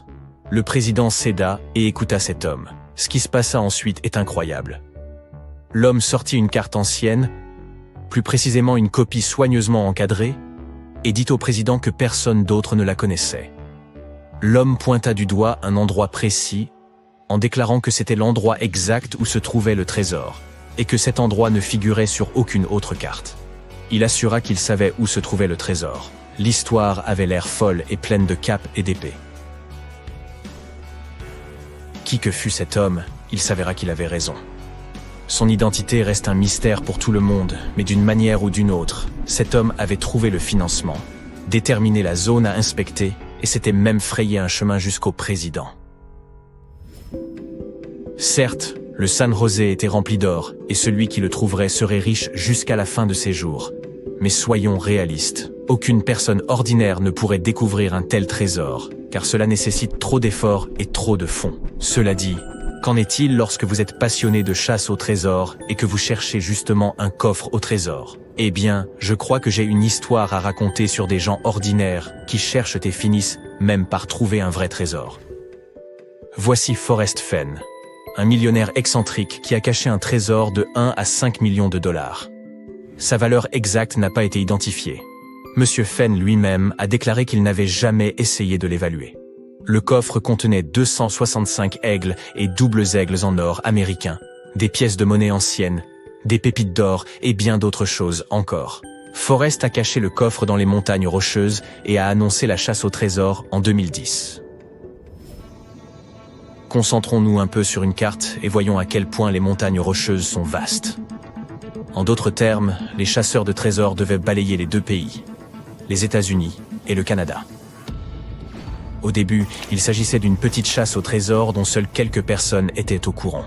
Mais quelque temps plus tard, la compétition prit de l'ampleur. Des dizaines de milliers de personnes de lancèrent à la recherche du trésor. Des recherches ont montré qu'au cours de la décennie, environ 300 000 personnes ont tenté leur chance à la recherche du coffre mystérieux. Pour annoncer la chasse, Forrest Fenn utilisa un poème de 24 lignes. Ce poème contenait des indices que la plupart des chasseurs de trésors ne réussirent pas à décoder. Le coffre était si bien caché qu'il fallut 10 ans pour le découvrir. Il y eut également un blog intitulé Thrill of the Chase, l'excitation de la chasse. Et le 6 juin 2020, Monsieur Fenn publia enfin la nouvelle tant attendue. Le trésor avait été trouvé. Forrest lui-même admit que toute personne lisant attentivement les instructions du poème pouvait trouver le trésor. Le poème fit le buzz sur Internet. De nombreux internautes essayèrent de décoder les 9 indices qu'il contenait. Certains d'entre eux donnèrent même des clés possibles pour décoder l'énigme. Ces spéculations ont peut-être aidé la personne qui trouva finalement le trésor. Au départ, Forrest Fenn lui-même ne savait pas qui avait déchiffré tous les codes du poème, traversé la forêt dense et récupéré le coffre. L'heureux élu avait préféré garder l'anonymat. Tout ce que nous savions, c'est qu'il s'agissait d'un homme originaire de l'Est des États-Unis. Le gagnant envoya une photo à Forrest Fenn et la chasse au trésor était officiellement terminée. Mais quelque temps plus tard, il se dévoila. Il s'agissait de Jack Stueff, un ancien journaliste et étudiant en médecine. Le trésor était caché sous une voûte d'étoiles dans une forêt des montagnes rocheuses. La végétation y est luxuriante, ce qui explique que le coffre ait été caché en profondeur. Le coffre n'a jamais été déplacé de l'endroit où il a été caché à l'origine. L'endroit exact est encore inconnu, mais nous savons que le trésor a été caché dans le Wyoming. Jack admit que tous les trésors annoncés n'avaient pas été trouvés dans le coffre. Une petite grenouille en or sur un collier et une bague en émeraude espagnole manquaient à l'appel. Forrest retrouva en effet la grenouille dans sa collection et la donna à Stuef, mais il ne retrouva pas la bague.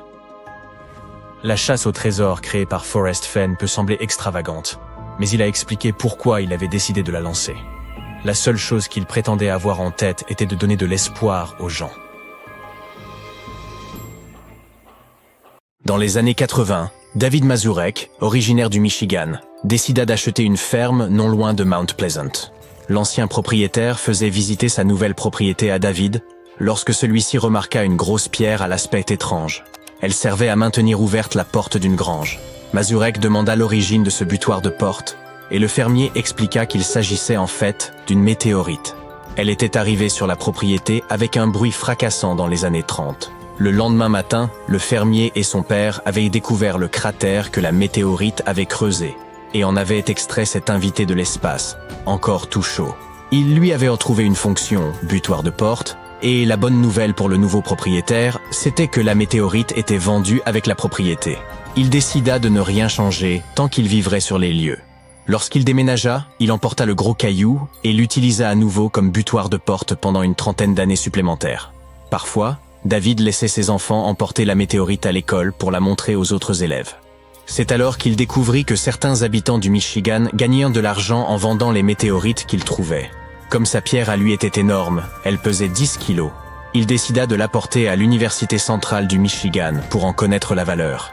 Il trouva là une professeure de géologie, un peu lasse de toutes les demandes d'estimation qu'on lui soumettait depuis près de 20 ans pour des cailloux qui n'étaient en rien des météorites. Mais cette fois-ci, elle sentit dès le départ qu'elle avait affaire à quelque chose de spécial. Elle analysa la pierre et détermina qu'il s'agissait d'une véritable météorite composée à 88,5% de fer et à 11,5% de nickel.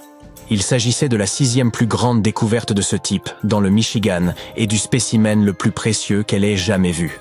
Un échantillon fut envoyé à la Smithsonian Institution de Washington pour une nouvelle série de tests, et tout fut officiellement confirmé. Il s'avéra également que la météorite avait appartenu à un système solaire primitif. La Smithsonian et un musée du Maine envisagèrent d'acheter la météorite pour une somme considérable. Finalement, Mazurek la vendit au planétarium Abrams de l'Université d'État du Michigan pour 75 000 $. Il donna 20% de cette somme au département des sciences de la Terre et de l'atmosphère de l'Université centrale du Michigan, qui avait confirmé la provenance et l'authenticité de la pierre. Pendant longtemps, une peinture du célèbre artiste florentin du XIIIe siècle Cimabue semblait s'être volatilisée. Mais en 2019, elle fit une apparition surprise dans la maison confortable d'une vieille dame résidant dans la campagne française. La dame était sur le point de vendre sa maison et avait invité un commissaire-priseur pour savoir combien elle pourrait obtenir pour ses biens. J'imagine qu'elle ne s'attendait pas à ce que le tableau qui avait servi de décoration dans sa cuisine pendant de nombreuses années puisse valoir des millions. Le commissaire-priseur constata que le tableau portait la touche d'un peintre célèbre ayant vécu il y a plusieurs siècles. L'expertise confirma ensuite qu'il s'agissait d'un original faisant partie d'une série réalisée en 1280 et l'un des 11 tableaux de Cimabue encore présents dans le monde. L'analyse infrarouge révéla les subtiles corrections apportées par l'artiste au cours du processus de création, ce qui renforça l'authenticité du tableau. Les experts en art pensaient que le tableau se vendrait aux enchères pour environ 6 millions de $. Mais ils se trompaient. Le nouveau propriétaire déboursa plus de 26 millions de $ pour acquérir le chef-d'œuvre. En 1831, un échiquier avec des pièces sculptées, toutes en ivoire de Morse, fut trouvé dans les dunes de sable de l'île de Lewis. 5 des pièces manquaient. Près de 2 siècles plus tard, une famille d'Édimbourg apporta une pièce d'échec à la prestigieuse maison de vente aux enchères Sotheby's. Le grand-père de la famille l'avait achetée dans sa jeunesse. Il l'avait acquise en 1964 pour 6 $ seulement et l'avait transmise à sa fille. Et bien que la famille n'eût aucune idée de la valeur réelle ou de l'importance de la pièce, elle avait estimé qu'il s'agissait d'un bien précieux. Ils la conservaient chez eux comme un héritage familial et ils la sortaient parfois pour l'admirer. En examinant la pièce, le personnel de Sotheby's se rendit compte qu'il s'agissait d'une pièce d'échecs de Lewis datant du XIIe ou du début du XIIIe siècle et faisant partie d'un célèbre jeu. Les autres pièces d'échecs de Lewis se trouvaient dans des institutions telles que le British Museum et le National Museum of Scotland d'Édimbourg. La complexité de l'exécution, l'importance historique et le mystère de son parcours contribuèrent à sa valeur. Et elle fut vendue aux enchères à Londres pour la somme de 925 000 $. Imaginez que vous soyez en train de fouiller dans une brocante et que vous dénichiez une bague en diamant de 26 carats pour 13 $. Cela a tout d'une légende urbaine, mais c'est bel et bien ce qui est arrivé à une dame au Royaume-Uni. Elle était convaincue que l'objet en question était un bijou fantaisie, et elle le porta avec désinvolture pendant une trentaine d'années. Un jour, elle décida quand même de faire examiner la bague pour savoir si elle valait plus de 13 $. Et il s'avéra que la pierre qui l'ornait était un diamant ayant probablement appartenu à un membre de la famille royale ou à une personne très fortunée du 19e siècle. C'était avant la découverte des mines de diamants modernes, et il y avait très peu de ces pierres dans le monde entier. Reconnaître qu'il s'agissait d'un diamant était difficile, car il ne ressemblait pas du tout à ceux auxquels nous sommes habitués aujourd'hui. Lorsque nous pensons au diamant, nous imaginons quelque chose d'étincelant. Celui-ci avait été conçu pour être éclairé à la bougie, avec une taille et une monture à l'ancienne qui s'étaient assombries avec le temps. L'argent s'était terni, et la bague était aussi probablement très sale. Elle fut vendue aux enchères de Sotheby's à Londres, pour près de 850 000 $. Et les experts pensent que l'aventure n'est pas terminée. Le nouveau propriétaire peut la faire retailler pour lui donner un aspect plus moderne, et avec plus d'éclat, elle pourrait valoir plusieurs fois ce prix. En 2011, Frank Abrams, un avocat de Caroline du Nord, tomba par hasard sur un ferrotype du 19e siècle dans un marché aux puces. Il l'acheta pour 10 $. Il s'agissait d'une photo ordinaire de 5 cow-boys, mais les experts pensent aujourd'hui que l'un de ces hommes pourrait être le tristement célèbre hors-la-loi Billy the Kid. Frank Abrams se rendit compte qu'il était peut-être en possession d'un joyau historique en visionnant une émission télévisée dans laquelle apparaissait une photographie de Billy the Kid jouant au croquet. Une recherche sur Google le mena à des images de Pat Garrett, le shérif du comté de Lincoln, au Nouveau-Mexique, célèbre pour avoir ôté la vie à Billy the Kid. Monsieur Abrams fut frappé de découvrir, sur sa photo, une silhouette qui ressemblait à Pat Garrett, et il se demanda si l'homme mince à l'arrière-plan n'était pas Billy the Kid lui-même. Il demanda l'aide d'analystes et de professeurs, qui avaient des raisons de croire que la photo représentait bien Billy the Kid et Pat Garrett. Un expert en écriture manuscrite du Texas parvint à faire correspondre une signature figurant sur l'image à des échantillons connus de l'écriture de Garrett. Les spécialistes pensent que la photo date de la fin du 19e siècle. Comment cette image s'est retrouvée sur un marché aux puces de Caroline du Nord reste un mystère. Une autre photo de Billy the Kid, récemment découverte et le représentant en train de jouer au croquet, a été évaluée à 5 millions de $. Le ferrotype d'Abrams, quant à lui, pourrait avoir une valeur encore plus élevée. Mais Abrams ne veut pas se séparer de ce trésor historique.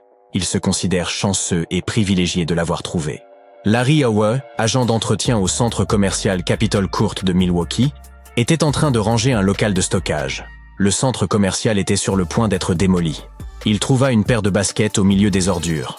Il se rendit rapidement compte qu'il ne s'agissait pas de chaussures ordinaires et qu'elles n'avaient certainement pas leur place dans une pile de déchets. Howe reconnut la signature de Michael Jordan sur le côté de l'une des chaussures. Il se souvint qu'elles avaient été exposées dans le magasin de vêtements de sport Playmakers à une époque. Les baskets, de pointure 47, portaient l'inscription « My Very Best ». Howe décida de mettre ses chaussures aux enchères et le prix de départ fut fixé à 20 000 $. Quand tu entends parler de ruines anciennes, tu ne les imagines jamais suspendues quelque part, ou simplement accrochées à la branche d'un arbre, n'est-ce pas? En fait, pour la plupart des objets anciens que nous avons exposés dans les musées du monde entier, les archéologues ont fait un travail de fouille impressionnant. Tu vois, les bâtiments ont cette drôle de façon de se dégrader avec le temps si l'on n'en prend pas soin correctement. Parfois, nous devons réutiliser certains matériaux de construction, et une bâtisse plus ancienne peut alors être sacrifiée dans le processus. D'autres fois, les maisons sont abandonnées, et dès qu'elles sont exposées aux éléments en surface, comme la pluie ou le soleil, elles n'ont plus aucune chance. Certaines s'écroulent tout simplement sous l'effet de la bonne vieille érosion. La seule façon pour un édifice de survivre à l'épreuve du temps est d'être enterré en profondeur. Mais comment ces architectures finissent-elles par être enterrées? C'est une véritable comédie d'erreurs. Les villes anciennes avaient l'habitude d'élever progressivement le niveau de leur sol, comme un enfant qui ajoute des garnitures à sa coupe glacée. En effet, ces colonies étaient toujours occupées à collecter de la nourriture et des matériaux de construction pour faire face à l'augmentation constante de leur population. Mais qui a le temps de s'occuper des déchets et des ordures? À l'époque, ce n'était pas vraiment une priorité sur leur liste de tâches. Ainsi, lorsqu'il s'agissait de construire de nouvelles maisons, les civilisations anciennes économisaient leur sueur et leurs larmes, en empilant les décombres et en construisant directement dessus. Mais ce n'est pas tout. De temps en temps, les rivières entrent en crue et déposent une couche de sédiments sur le sol des villes. Cela a pour effet d'encapsuler encore davantage ces anciennes constructions. Et dans les régions sèches, comme le désert, où le vent aime à montrer ses mouvements de danse de sable et de poussière, tu peux parier que c'était une lutte constante pour garder les établissements propres. Un exemple hilarant est celui du Sphinx, dont la tête était enfouie dans le sable jusqu'à ce qu'un groupe d'archéologues le mette au jour en 1917.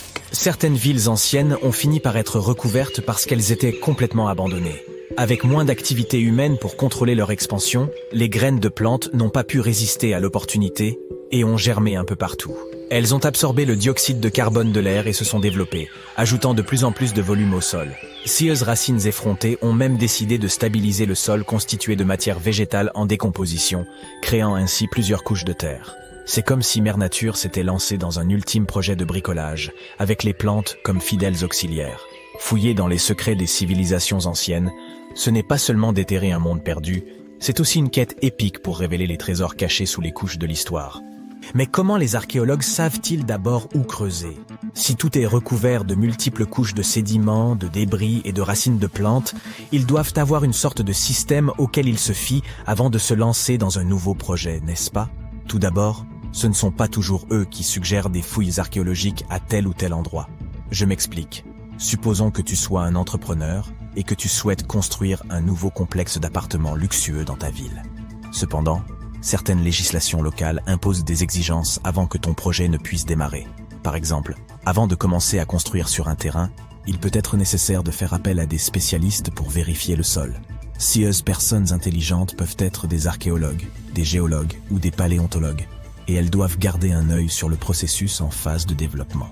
En cas de découverte d'artefacts ou d'écofacts, termes savants pour désigner des vestiges organiques, ces experts interviennent pour les fouiller et les étudier.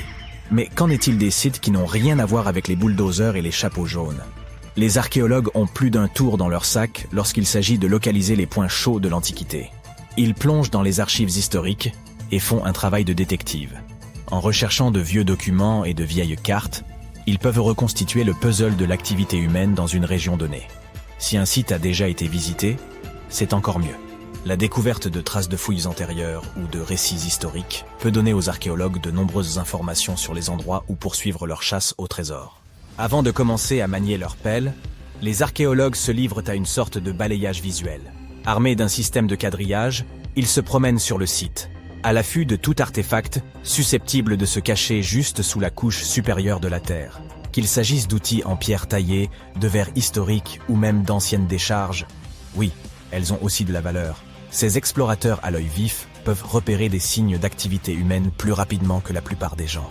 S'ils tombent sur un hamac coquillé, terme savant pour désigner un dépôt d'ordures, ils savent avec certitude que l'homme a jadis habité cet endroit. Les archéologues ne se contentent pas de leur fidèle pelle. Ils disposent d'un arsenal de gadgets pour les aider dans leur recherche de merveilles cachées.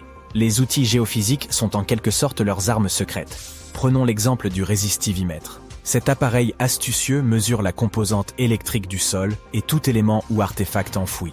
Un mur enterré, par exemple, produira une résistivité différente de celle du sol environnant. Les magnétomètres et les géoradars fonctionnent de la même manière, mettant en évidence les indices potentiels de trésors anciens dans le sol. Et qui pourrait oublier notre vieil ami, le GPS? Il aide les archéologues à cartographier des emplacements précis, comme une carte au trésor high-tech les menant directement à leur pot d'or. Tu souhaites visiter virtuellement certains des sites archéologiques les plus importants du monde? Suis-moi. Au Royaume-Uni, par exemple, tu trouveras cet endroit intéressant appelé Stonehenge. C'est l'un des nombreux Henges répartis dans le pays. Mais celui-ci est vraiment exceptionnel. Imagine cela. Des pierres anciennes et massives se dressent fièrement, disposées sous forme d'un anneau à l'extérieur et d'un fer à cheval à l'intérieur, avec quelques pierres plus petites pour faire bonne mesure. Et devine quoi? Ces pierres étonnantes existent depuis plus de 5000 ans. C'est ce que l'on appelle une longévité à toute épreuve. C'est là que les choses deviennent intéressantes. Selon le folklore local, le légendaire magicien Merlin a sorti sa baguette magique et a téléporté ces pierres massives depuis l'Irlande. Apparemment, des géants les avaient assemblées là-bas. mais Merlin a décidé qu'elles seraient bien plus belles à leur nouvel emplacement. D'autres pensent qu'il s'agit simplement des ruines d'un ancien édifice spirituel romain. Ces structures étonnantes ont été construites par nos ancêtres de l'âge du bronze. Avec leurs outils simples et leur technologie limitée, ils ont réussi à créer ce chef-d'œuvre monumental. Impressionnant, non? Malheureusement, nous ignorons encore beaucoup de choses sur cette région. L'objectif initial de Stonehenge reste encore aujourd'hui un mystère. Certes, il existe de nombreuses théories, mais les scientifiques ne sont pas encore parvenus à se mettre d'accord sur le sujet. On sait cependant qu'il est parfaitement aligné pour accueillir le lever du soleil lors des solstices d'été et d'hiver. L'ancienne ville de Pompéi est un site archéologique tout aussi étonnant. Imagine un peu, le Vésuve, un fauteur de troubles notoires, a décidé de piquer une crise volcanique et a complètement recouvert cette ancienne ville romaine. Il l'a transformée en capsule temporelle, située à l'extérieur de l'actuelle Naples, en Italie. En 1748, une bande d'explorateurs aventureux est tombée sur Pompéi. Ils ont découvert alors un trésor de choses bien conservées. Des rues, des maisons, de la nourriture, probablement un peu périmée, des bijoux clinquants, des sculptures raffinées, des fresques colorées, des objets ménagers de tous les jours, et même des restes humains et animaux. C'était comme une fête archéologique épique. À première vue, Pompéi avait tout pour plaire. Des maisons et des villas de luxe, une immense arène de 20 000 places, de jolies petites boutiques d'artisans, des lieux de rencontre comme des tavernes, sans oublier les endroits coquins comme ces bains luxueux où l'on pouvait se faire dorloter intensément. Il y a aussi le sanctuaire d'Apollon, où les gens se réunissaient pour leur culte quotidien. Et bien sûr, le cœur animé de la ville, le forum de Pompéi, où tous les gens branchés avaient l'habitude de se retrouver. Et devine quoi? Pompéi est tellement cool qu'elle a été inscrite sur la liste du patrimoine mondial de l'UNESCO en 1977. C'est en quelque sorte le panthéon de l'histoire. Cette liste comprend également de nombreux autres bâtiments et sites célèbres, comme le Taj Mahal en Inde et l'Acropole d'Athènes en Grèce. Nous sommes en 1898 et tu participes à des fouilles à Saqqara. Cet endroit, situé non loin du Caire, regorge de tombes anciennes et de pyramides. En bon aventurier, tu espères trouver quelque chose de vraiment cool et devenir célèbre. De l'or, des manuscrits, des cartes au trésor, des momies de pharaons. Mais tu trouves un oiseau en bois. Tu es très déçu. Ça ressemble à un simple jouet. Un jouet ancien, mais un jouet tout de même. Tu es alors loin de te douter que, dans quelques années, quelqu'un affirmera qu'il s'agit en fait d'un ancien monoplan. Cet objet, surnommé l'oiseau de Saqqara, est en bois de sycomore. Il a une envergure d'à peine 18 cm et pèse environ 40 grammes. Un beau souvenir de ton voyage en Égypte, à mon avis. Il a plus de 2000 ans et est assez simple, sans plumes gravées ni aucune autre décoration. Il a cependant un bec et des yeux, ce qui le fait un peu ressembler à un faucon, l'emblème du dieu Horus. Sa queue a quelque chose d'inhabituel, elle est carrée, étrangement droite, et on dirait qu'une pièce aujourd'hui manquante venait autrefois la compléter. Nous adorons résoudre les mystères, du coup, plusieurs théories ont été avancées au sujet de cet oiseau. La première, toute simple, est qu'il s'agissait d'un objet cérémoniel. La deuxième idée est qu'il s'agissait du jouet d'un enfant né dans une famille aisée. Il pourrait s'agir d'une sorte de boomerang, très populaire dans l'Égypte ancienne. Enfin, selon une autre théorie, l'oiseau aurait été utilisé comme girouette. Mais cette théorie n'a pas été retenue, car la figurine ne présente aucun trou ou marquage, à l'exception de celui qui a été fait au musée du Caire pour la fixer sur son socle. Il n'y avait donc jadis aucun moyen de l'accrocher. Près d'un siècle après la découverte de l'oiseau, l'égyptologue Khalil Messia a proposé une nouvelle théorie selon laquelle il pourrait s'agir d'un modèle de monoplan. Selon lui, il manquait à l'oiseau un empennage horizontal. Par ailleurs, ses ailes étaient placées à angle droit, comme celles des avions modernes. Cela aurait pu servir à générer la portance aérodynamique nécessaire au vol. Le docteur Messia a également affirmé qu'il était courant à l'époque de placer des modèles miniatures d'inventions technologiques dans les tombes. Les anciens Égyptiens ont-ils vraiment inventé l'avion en 200 avant notre ère? Cela aurait beaucoup contrarié les frères Wright, que l'on considère comme les inventeurs de l'aviation. Ils n'ont effectué leur premier vol qu'en 1903. Afin de nous en assurer, il nous faudrait tester le modèle.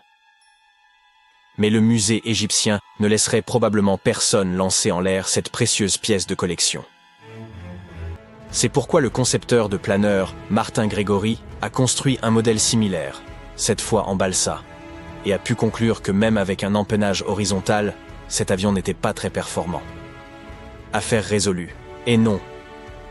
Une chaîne de télévision n'a pas trouvé cela convaincant et a donc invité un expert en aérodynamique à construire une autre réplique de notre oiseau. Il l'a testé dans des conditions similaires à celles de l'Égypte ancienne, et a été impressionné par ses capacités. Ainsi, si le prototype d'un avion a bien été inventé à l'époque des pharaons, il s'agirait d'un OPART, ou objet manufacturé incongru, en français. Soit un objet anachronique, en avance sur son temps en termes de technologie ou d'histoire. Et l'oiseau de Saqqara n'est pas le seul exemple d'une telle chose. En 1901, un groupe de plongeurs a découvert la machine d'Anticythère dans une épave sous-marine près de l'île grecque du même nom. On l'a surnommée le premier ordinateur analogique du monde. Et on pense qu'elle date d'environ 100 ans avant notre ère. Le mécanisme en bronze pouvait indiquer la position du Soleil, de la Lune, des planètes et des étoiles, ainsi que les phases lunaires, les dates des prochaines éclipses solaires, et même la vitesse à laquelle la Lune se déplace dans le ciel.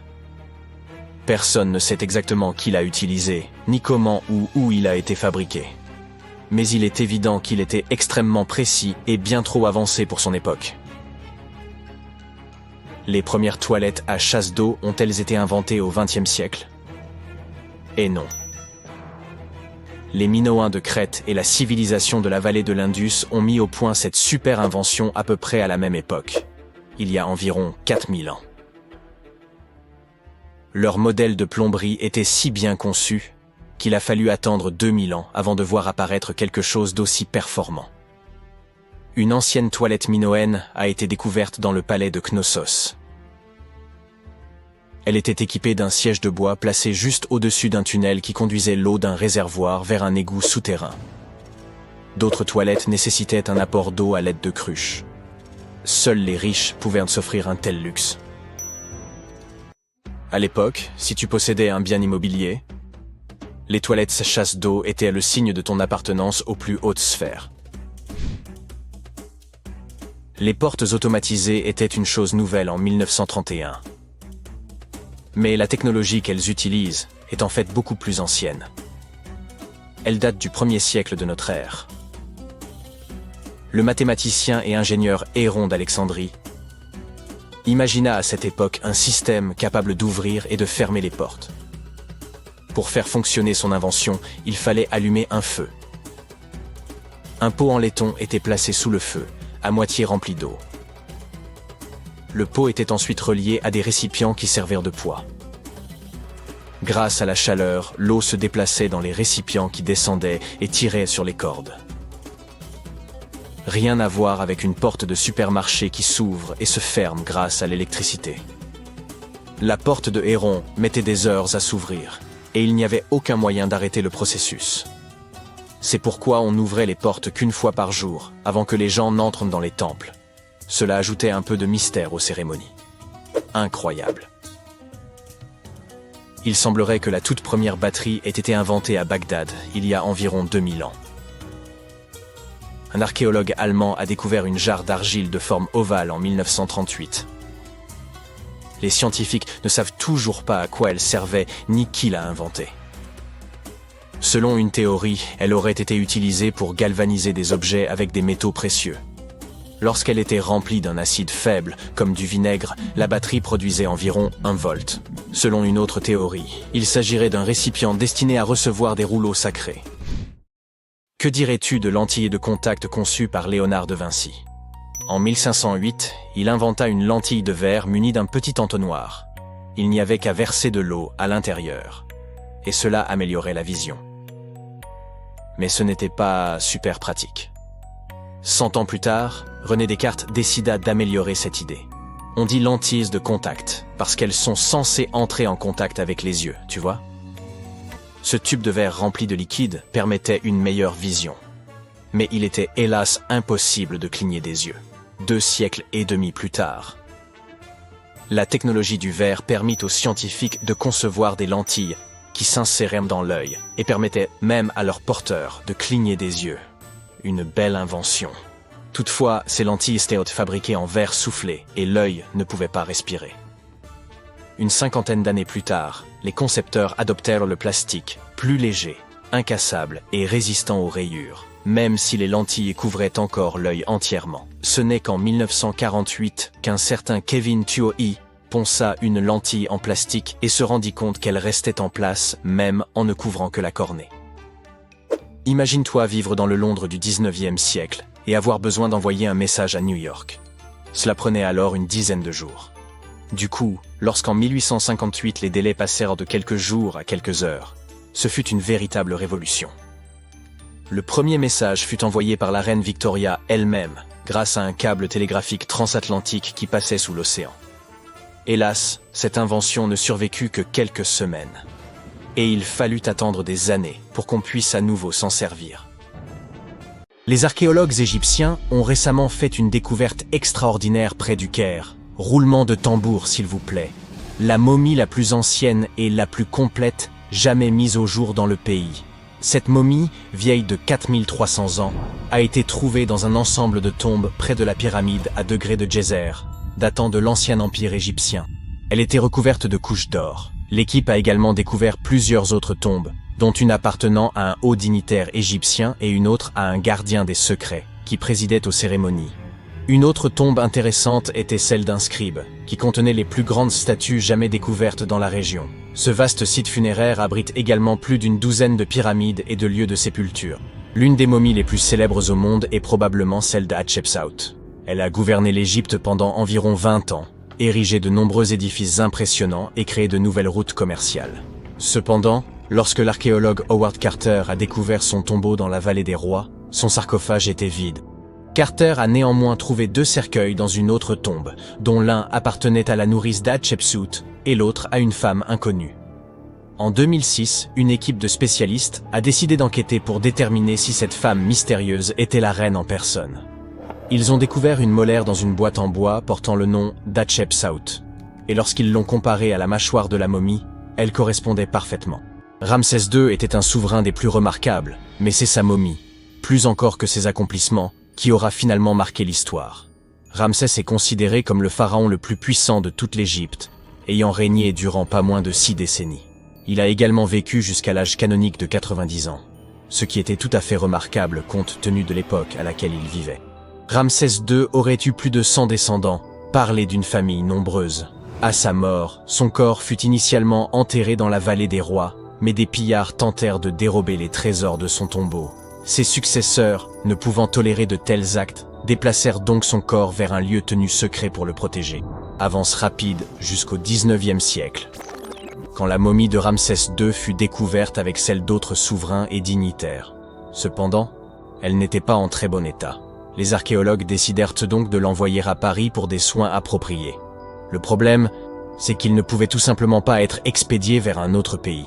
La seule solution fut de donner à Ramsès II un passeport.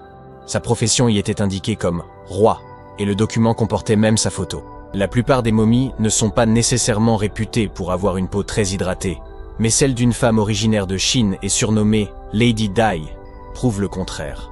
Non, nous ne parlons pas de cette Lady Di, mais d'une marquise remontant à la dynastie Han, découverte dans un tombeau richement décoré en 1971.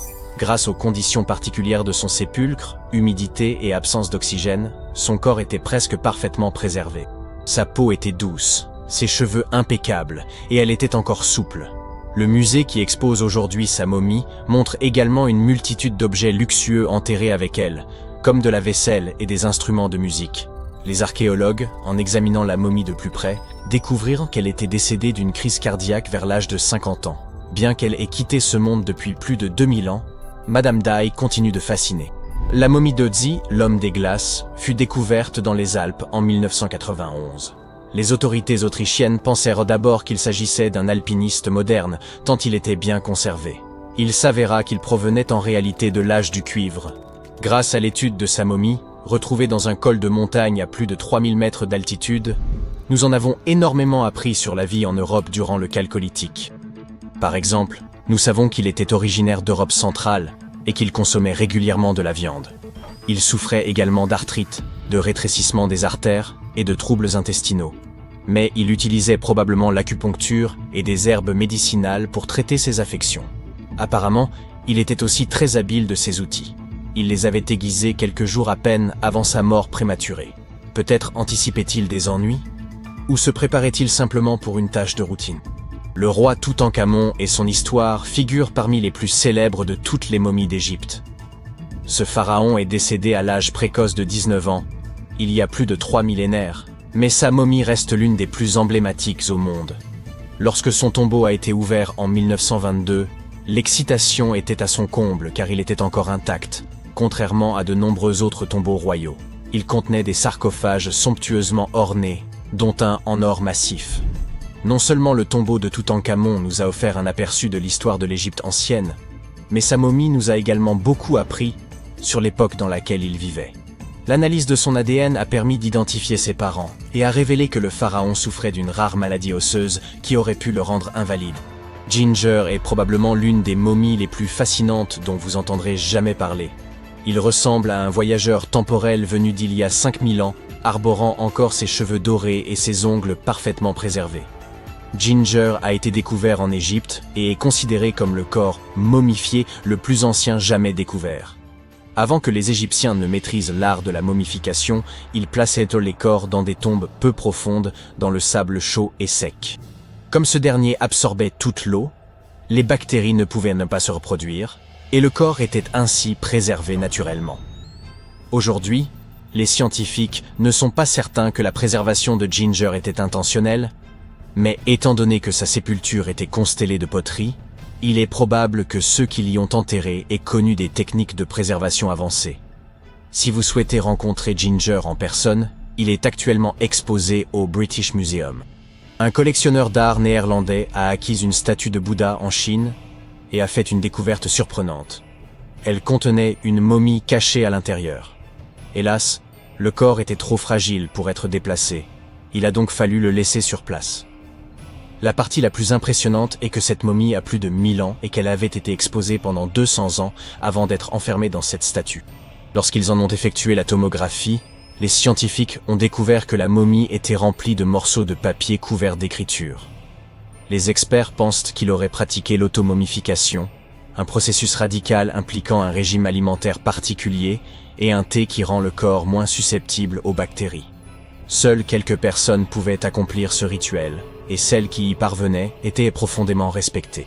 Peu de reines égyptiennes ont autant intrigué les scientifiques et les historiens que la sublime Néfertiti. Si l'on en croit ses effigies, elle était renommée pour son cou élancé, ses grands yeux et ses pommettes saillantes. Son nom se traduit d'ailleurs par « La belle est venue ». Si ça ce n'est pas de la prédestination. Bien qu'elle ne fût pas pharaon elle-même, Néfertiti a tout de même réussi à laisser une empreinte durable. Les archives suggèrent qu'en tant qu'épouse royale, elle était extrêmement influente. En raison de son pouvoir, elle était certes admirée, mais s'était également fait de nombreux ennemis tout au long de sa vie. Elle était également liée à Toutankhamon, mais pas par le sang. Il s'agissait de sa belle-mère. Jusqu'à présent, sa momie n'a toujours pas été identifiée, mais cela pourrait bientôt changer. Un égyptologue, qui a fouillé des tombes dans la vallée des rois, a découvert 2 momies qu'il pense être celles de Néfertiti et de sa fille. Selon les spécialistes, nous pourrions bientôt obtenir une réponse définitive quant à l'identité de ces 2 dépouilles. Si l'une d'elles s'avère être Néfertiti, nous pourrions être en présence d'une découverte majeure.